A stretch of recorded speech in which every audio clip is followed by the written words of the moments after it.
sagantaalee qophiileewwan saayidilee isinii dabarsuu eegala. Kun raadiyoo mirkanaati. Ashamaa akkam jirtu kabajamtoota daawwattoota keenya oduu yeroo kanaaf qabnuun isin dhaggeessisa.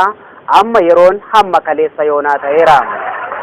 Godina Azaabaa Araddaa Cinqii magaalaa Dukaatii keessatti namichi jimaa qaamu tokko mirkanaadhaan nama 9 ta'uudhaaf yaalii gochaa otoo jiru namoota 3 qabamee to'annaa jala oole.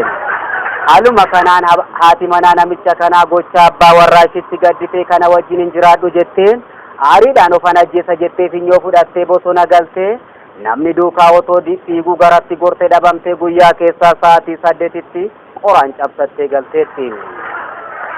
Oduu gara biraatiin namichi Futtaasaa Dagabaasaa jedhamu nama umuriin isaanii waggaa 160 yoo ta'an dhukkuba sammuu waan qabaniif manaa ba'anii dadhabamanii torbee 2 guutanii waan jiraniif adaraa keessan gatii dadhabbii keessanii ni kafallaa bakka agartanitti sammuudha ajjeesa.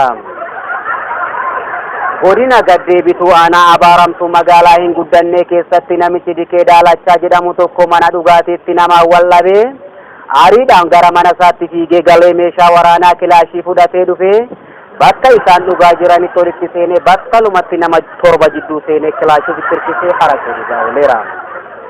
Kabajamtoota dhaggeeffattoota keenya oduu kana kan isinii dabarsaa jiru raadiyoo mirkanaati. Oduun amma ammaatti dhaggeeffattan oduu mana keessaa otoo amma immoo gara oduu alaatti dabarra. Biyya Ameerikaa magaalaa Waashingtan keessatti namichi walquunnamtii saalaatiin dorgomaa hin qabne tokko meedaaliyaa du'aa badhaafame.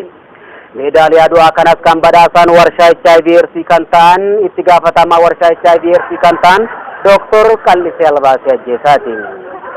Achuma biyya Ameerikaa magaalaa Toogoo keessatti namichi tokko du'ee karaarra otoo ciisu reeffa namicha kanaa namni karaarraa kaasuu dinnaan yaada isaa jijjiiree aariidhaan bahee qajeeleera.